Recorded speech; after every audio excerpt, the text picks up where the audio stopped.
பாராளுமன்றத்தில் அது இந்த ஜெயலலிதா அம்மா மத்தியானம் 1:30 ஏன் தான் தேர்தல் பிரச்சாரம் பண்ணுறாங்கன்னு தெரில. ஜோசியக்காரங்க போய் புட்டை போட்டிருக்காங்க.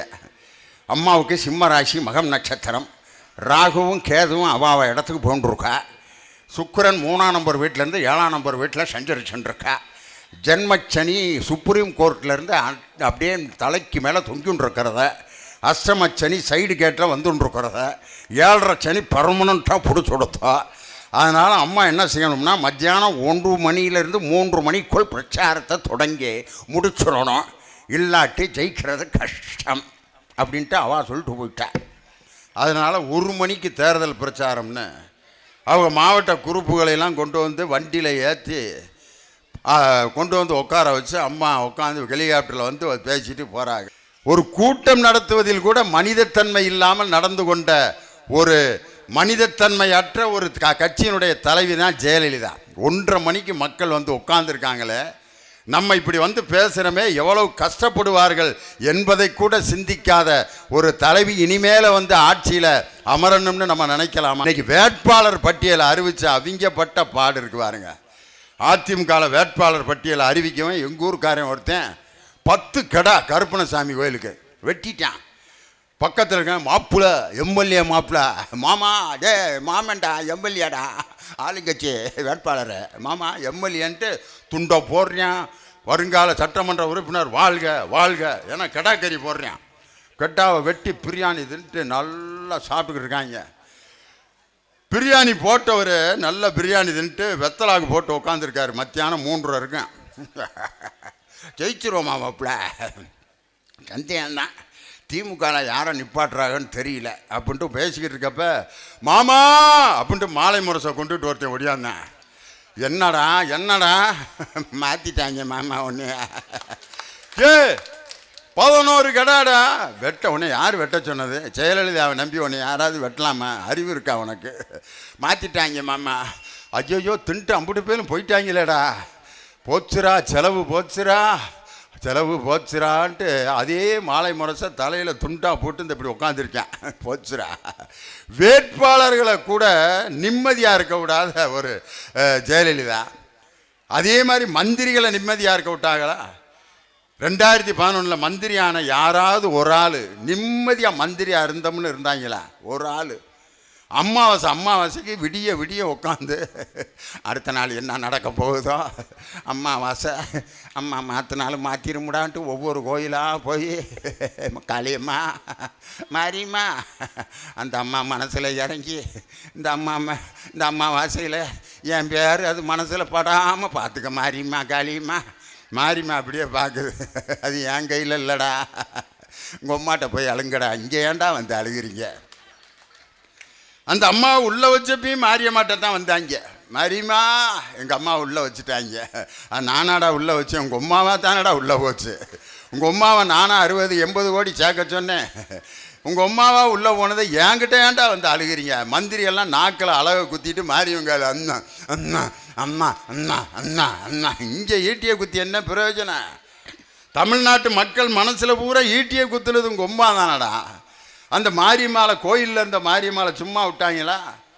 வேட்பாளர்களை நிம்மதியாக இருக்க உள்ள, கூட்டம் கேட்க வந்த பொதுமக்களை நிம்மதியாக இருக்க உள்ள, தன்னை நம்பி வாக்களித்தவர்களையும் நிம்மதியாக இருக்க விடாதவர் தான் ஜெயலலிதா. 110 விதியின் கீழ் எத்தனை அறிவிப்பு செய்து மக்களை ஏமாற்றினார். இன்னைக்கு இந்த 4.5 வருஷம் என்ன நடந்துச்சுன்னு நினைக்கிறீங்க? ஜெயலலிதா அறிவிக்கிற அறிவிப்புக்கு பூரா மந்திரிய மேஜையை தட்டுன்னு தட்டிட்டு கிடந்தான். திருமலிசையில் 1000 கோடி ரூபாய் செலவில் துணைக்கோள் நகரம் அமைக்கப்பட்டு 10,000 இளைஞர்களுக்கு வேலை வாய்ப்பு வழங்கப்படும் என்பதை மகிழ்ச்சியோடு தெரிவித்துக் கொள்கிறேன். அசோக் பில்லர் அருகே 5000 பேருக்கு அடுக்குமாடி குடியிருப்புகள் கட்டி பசுமை வீடுகள் என்ற பெயரில் ஏழைகளுக்கு வீடுகள் வழங்கப்படும் என்பதை மகிழ்ச்சியோடு தெரிவித்துக் கொள்கிறேன். 400 கோடி ரூபாய் செலவில் கூவம் நதி சுத்தம் செய்யப்பட்டு அது படகுத்துறையாக மாற்றப்படும் என்பதை மகிழ்ச்சியோடு தெரிவித்துக் கொள்கிறேன். ஒவ்வொரு குடும்பத்திற்கும் 20 லிட்டர் பாதுகாப்பான சுத்தமான குடிநீர் இலவசமாக வழங்கப்படும் என்பதை மகிழ்ச்சியோடு தெரிவித்துக் கொள்கிறேன். ஒவ்வொரு முதியவர்களுக்கும் இலவசமாக பேருந்திலே பயணம் செய்வதற்கு பஸ் பாஸ் வழங்கப்படும் என்பதை மகிழ்ச்சியோடு தட்டிக்கிட்டே தான் இருந்தாங்க 4.5 வருஷம். இந்த தட்டுன இந்த ஜெயிச்ச அதிமுக எம்எல்ஏ என்கிட்ட எவனா தென்பட்டாங்கன்னா கூப்பிடுங்க, வாயா வா ப்ரோ, வா ப்ரோ, ப்ரோ ஒரு நிமிஷம் இங்கே வா ப்ரோ, நீ அதிமுக எம்எல்ஏ தானே? ஆமாம் ஆமாம். 4.5 வருஷம் உங்கள் அம்மா அறிவிக்கிறப்ப மேஜையை மொட்டு நீ தானே தட்டினேன். 20 லிட்டர் சுத்தமான குடிநீர் ஃப்ரீயாக கொடுப்பேன்னு உங்கள் அம்மா சொல்லிச்சா இல்லையா? ஆமாம் சொன்னாங்க. மேஜையை நீ தானே தட்டின? ஆமாம். ஏன் தட்டினேன்? தட்ட சொன்னாங்க, தட்டினேன். தட்டாட்டி எங்கள் அம்மா என்னையே மண்டையில் தட்டி வீட்டுக்கு அமிச்சினேன். இந்த ஒரு வேலையை தவிர வேறு ஒன்றும் எங்களால் உருப்படியாக செய்ய முடியல.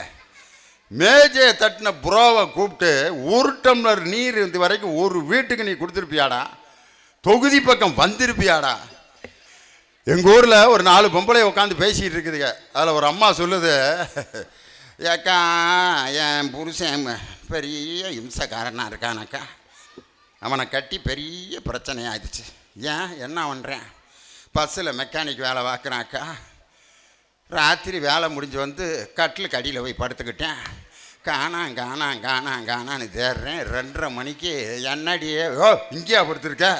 ஆமாம். ஏன் கட்டிலுக்கு அடியில் போய் படுத்த? பஸ்ஸுக்கு அடியில் படுத்து வேலை பார்த்து ஞாபகத்துக்குல கட்டிலுக்கு அடியில் போய் படுத்துக்கிட்டப்பா. நல்ல வேலை நம்ம வீட்டு கட்டிலுக்கு அடியில் படுத்த. வேறு வீட்டு கட்டிலுக்கு அடியில் படுத்திருந்தீங்கன்னா உனக்கு அதான் கடைசி கட்டிலாக போயிருக்கேன். இன்னொரு பொம்பளை சொன்னான், உன் புருஷனையாவது திருத்திப்பிடலாம், என் புருஷனை ஜென்மத்துக்கும் திருத்த முடியாது. ஏன் என்ன பண்ணேன்? அவன் பயிர் சர்வீஸில் வேலை பார்க்குறாமுக்கா. வீட்டில் அடுப்பை பற்ற வைக்க விட மாட்டேங்கிறான். வாளியில் தண்ணியை மட்டும் ஃபயர்னு அடுப்பு மேலே ஊற்றி விட்றேன். என்னடான்னு கேட்டால் ஜெயலலிதா மெடல் கொடுக்குறேன்னு சொன்னாங்க. அப்படின்னு நெருப்பை பார்த்தாலே அணைச்சி விட்டுக்கிட்டு இருக்கான். உப்புமா கிண்டி திங்க முடியல இந்த கூறுகட்ட வயலை கட்டின்னு.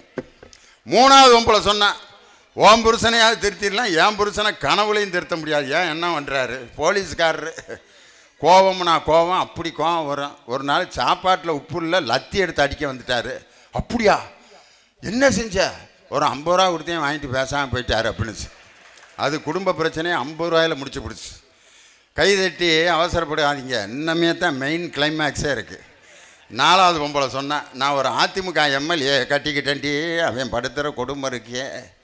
ராத்திரி 1:30 மணிக்கு கனவு கண்டிருக்கேன், அவங்க அம்மா சட்டமன்றத்தில் பேசுகிற மாதிரி. மேஜையை தட்டுன்ட்டு பக்கத்தில் நான் மல்லிகைப்பூ வச்சுட்டு படுத்திருந்தேன். என் மூஞ்சியை போட்டு மேஜை நினச்சி மொட்டுன்னு அடித்து காதுலையும் வாயிலையும் ரத்தம் வந்து இந்த தாடை எலும்பு ஒடிஞ்சு மெட்டல் போட்டு கட்டி 15 நாள் ஆஸ்பத்திரியில் மாவு கட்டு போட்டு படுத்திருந்தேன். இவனையெல்லாம் வாழ்க்கையில் கட்டி நான் எப்படி வாழ்கிறதுன்னு. மேஜையை தட்டி ஒரு 4.5 ஆண்டு காலம் இந்த நாட்டை குட்டிச்சவராக்கிய ஆட்சி ஜெயலலிதாவுடைய ஆட்சி. இந்த மக்களிடம் வெற்றி பெறப் போவது உதயசூரியன் தான் என்பதற்கு கட்டியங்கூறும் அறிக்கை தேர்தல் அறிக்கை. அந்த தேர்தல் அறிக்கையை பார்த்துட்டு தான் ஜெயலலிதா அம்மா இன்னைக்கு வாயெல்லாம் உளருது விருதாச்சலத்தில் பேசுகிறப்ப. எங்களுடைய நான் ஆட்சியில் இருந்தபோது தமிழ்நாடு மின்மிகை மாநிலமாக இருந்தது என்பதை தெரிவித்துக் கொள்கிறேன். எவ்வளவோ பெரிய பொய் பாருங்க. மின்மிகை மாநிலம் சொல்லி விருதாச்சலத்தில் பேசிகிட்டு இருக்குது. 15 இடத்துல கரண்ட் இல்லை. கீழே இருந்து கத்திருக்கான், இல்லை ஜெயா டிவியில் உடனே கேமரா வெங்கிட்டு திருப்பிட்டான். ஐயோ இல்லைன்னு காட்டுறாங்களே அம்மா காட்டுறப்ப அப்படின்னு. பொய்களை அப்படியே வரிசை அடிக்கி எத்தனை பொய் சொன்ன வாக்குறுதிகளை ஒன்றை கூடையாவது நிறைவேற்றினாங்களா?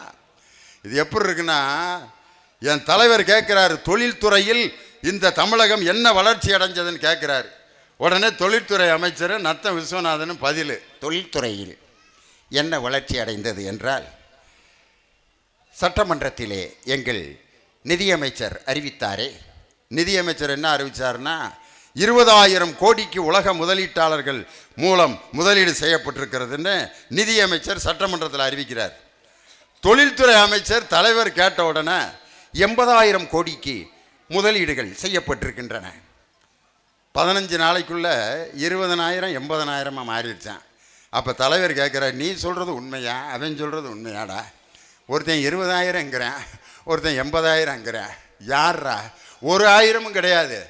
எதுவுமே இல்லாமல் தலைவர் கேட்குற கேள்விக்கு முதலமைச்சர் பதில் சொல்கிறத விட்டுட்டு மந்திரிகளை விட்டு பதில் சொல்லிக்கிட்டு இருக்கு. இது எப்படி இருக்குன்னா, ஒரு பள்ளிக்கூடத்தில் வாத்தியார் உலக மேப்பை போட்டு ஒரு பயலை கூப்பிட்ருக்கான், வா ஏய் வராங்க இந்தியா எதுன்னு காட்டுறா அப்படின்னொன்னே அவன் இப்படியே பார்த்தேன். அவனுக்கு இந்தியா எதுன்னு தெரில. காட்டுறா. ஏன்டா அழுகிற? காட்டுறா. சார், உசுரே போனாலும் இந்தியாவை மட்டும் நான் காட்டி கொடுக்க மாட்டேன் சார்ன்னு இருக்கான். வாத்தியார் உண்மையிலே நாட்டுப்பற்றுள்ள மாணவன்டா. அவன் இந்தியா எதுன்னே தெரில, ஆனால் நாட்டை காட்டி கொடுக்க மாட்டேன்னு தப்பிச்சு போய் உக்காந்துட்டான். இப்போ மந்திரியை பூரா இப்படித்தான். என் தலைவர் கேள்வி கேட்குறாரு, இவன் சொல்கிற பதிலை பார்த்தா உண்மை மாதிரி தெரியுது, ஆனால் அவனுக்கு இந்தியா எதுன்னே தெரில. அவனுடைய டிபார்ட்மெண்ட்டை பற்றி ஒன்றுமே தெரியல. பதிலை பேசுங்கடான்னா அந்த அதிகாரிகள் எழுதி கொடுக்குறத அப்படியே ஒப்பிச்சிடுறான். 1 லிட்டரு 10 ரூபாய்க்கு மினரல் வாட்டர். ஜெயலலிதா அம்மா படம் போட்டு 10 ரூபாய்க்கு 1 லிட்டர் குடிநீர். பஸ் ஸ்டாண்டில் கண்டக்டர் டிரைவருக்கு விற்றுக்கிட்டு இருக்கேன் உட்காந்து. அம்மா குடிநீர் விற்றுக்கிட்டு இருக்கேன். இப்போ அந்த படத்தையும் அழிச்சு விட்டாங்க. வெறும் பாட்டில் பூரா இப்போ நிர்வாணமாக இருக்குது, ஒன்றும் இல்லாமல். அம்மாவையும் காணோம், ஒரு லேபிளையும் காணோம், வெள்ளை பாட்டில் விற்றுக்கிட்டு இருக்கேன். இந்த கொடுமை தேவையாங்கிறேன் நான். இந்த பாட்டில் யாருக்கு பயன்படுதுன்னு நினைக்கிறீங்க? சாதாரண கிராமத்தில் இருக்கவன் போய் அதை வாங்கி பஸ் ஸ்டாண்டில் வந்து குடிச்சிட்டு போகிறானா? அது யாருக்கு பயன்படுதுன்னா, இந்த பெரிய ஊர்களுக்கு, திண்டுக்கல்லேருந்து சென்னைக்கு, சென்னையிலேருந்து திண்டுக்கலுக்கு, மதுரையிலேருந்து சென்னைக்கு எஸ்சிடிசியில் வர்றாங்க பாருங்கள், ஊத்து பார்ட்டியை. அவனுங்களுக்குன்னே அம்மா தயார் பண்ண பாட்டில் தான் இந்த 1 லிட்டர் பாட்டில். மிக்சிங் போடுறதுக்கு. ஏன்னா 7அப்பில் போட்டால் 25 ரூபா 30 ரூபா ஆகுது. அம்மா 10 ரூபாய்க்கு அருமையான பாட்டில், படம் போட்ட பாட்டில். போலீஸும் பிடிக்க முடியாது. அம்மா படத்தை காட்டிடுறேன். நல்லா குடிசாமி, வேணாம் அம்மாவே குடிக்க சொல்லியிருக்கு, குடிங்க அப்படின்னு வாங்கி மிக்சிங் போட்டு பஸ்ஸில் குடிச்சு விட்டு டிரைவர் கண்டக்டர்கிட்ட கலகம் பண்ணுறேன். ஒருத்தன் இப்படித்தான் கோயம்பேடுலேருந்து கிளம்புறேன். 1 லிட்டர் அம்மா பாட்டில் வாங்கி பாதியை ஊற்றிட்டு ஒரு ஆப்பை வாங்கி பில்லப் பண்ணிவிட்டு மூடியை போட்டு மூடி 2 ஊறுகாய் பொட்டலத்தை போட்டு மஞ்சள் பையில் போட்டு கோயம்பேடில் ஏறிட்டான். Chennai to Dindigul point to point ஏறி உக்காந்துருக்கேன். பக்கத்தில் மேட்ரு மிக்சிங்கில் இருக்குது. தாம்பரம் வர்றதுக்குள்ளே இழுத்துட்டேன்.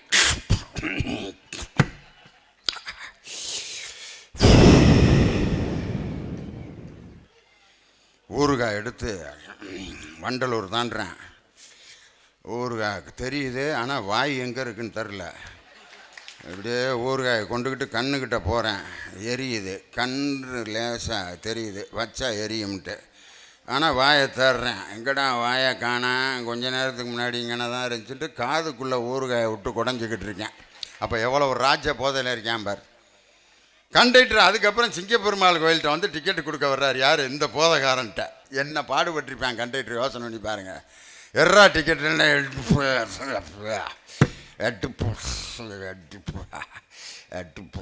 எட்றான்னா எடுக்கிறேன், டிக்கெட்டில் வாந்தி எடுக்கிறேன்.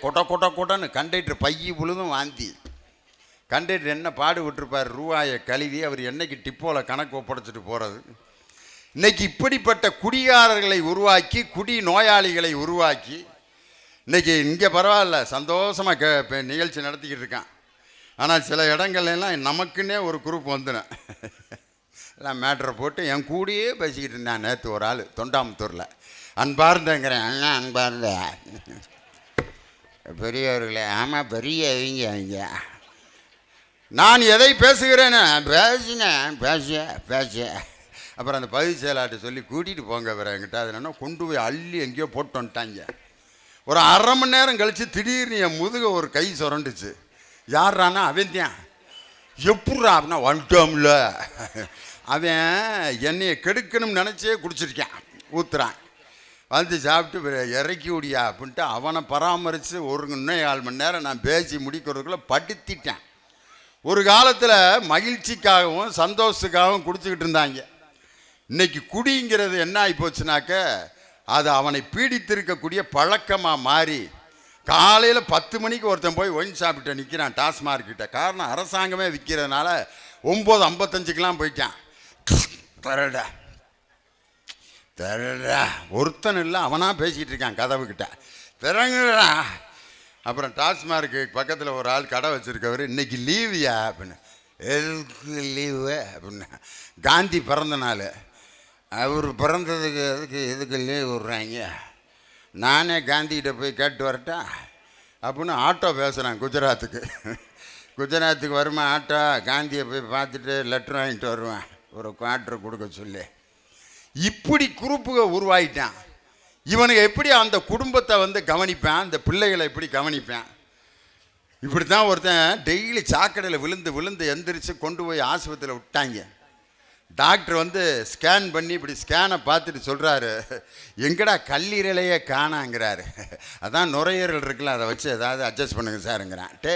ஒரு மனுஷனுக்கு கல்லீரலும் வேணும் நுரையீரலும் வேணும்டா. கடையில் எங்கிட்ட இருந்தால் வாங்க சார், மட்டன் ஸ்டாலில் ஒன்று வாங்கி பிட்டிங் கொடுங்கங்கிறான். மட்டன் ஸ்டாலில் வாங்குறதெல்லாம் பிட்டிங் கொடுக்க முடியாதுடா, இன்னொரு மனுஷன்தான் கொடுக்கணும். அதுக்கு எவ்வளோ செலவாகும், ஒரு 30 ரூபா செலவாகுமா அப்படின்ட்டுருக்கான். அவன் என்னன்னா 3 10 ரூபான்னு நினச்சிக்கிட்டு கேட்குறான். 50 லட்ச ரூபா செலவாகும்டா. அப்படியா, அப்போ சாகடிச்சிரியா நீ விடு, இனிமேல் நான் போய் என்ன செய்கிறதுன்னு. ஒரு குடும்பத்தில் 9th படிக்கிறான் பையன், 6வது படிக்குது பொம்பளை பிள்ளை, செத்துட்டான். இப்படி ஒரு குடும்பம் வீணாக போனதை பார்க்கறது கூட பெருசு இல்லை.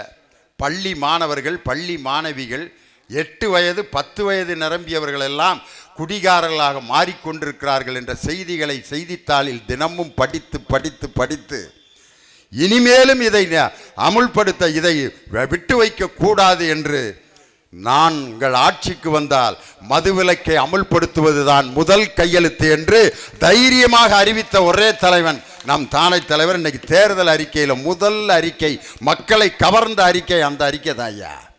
அதை விட மிகப்பெரிய முக்கியமான அறிக்கை என்ன அப்படின்னா, சத்துணவுல பால் வழங்குறது. அம்மா உணவகத்தை அண்ணா உணவகமாக மாற்றிட்டாரு.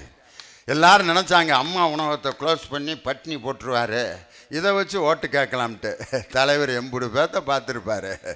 எம்ஜிஆர் சத்துணவு திட்டத்தை கூட தனது நண்பனின் பெயரை மாற்றாமல் கடைசி வரை அதே பெயரில் நடத்தி காட்டிய ஒரு நட்புமிக்க தலைவன். இன்னும் எம்ஜிஆர் சத்துணவு திட்டம் அப்படிங்கிற பேரில் தான் அந்த திட்டம் இயங்கி கொண்டிருக்கிறது. அம்மா உணவகத்தை உடனே அம்மா உணவகம்னு இவர் எப்படி நடத்துவார்? அண்ணா உணவகமாக இன்னும் தலைவர் கையில் வந்தால் அது மிக சிறப்பாக மக்களுக்கான திட்டமாக பயன்படும் என்று தேர்தல் அறிக்கையில் மிக அற்புதமாக கொடுத்த தலைவன் இல்லையா?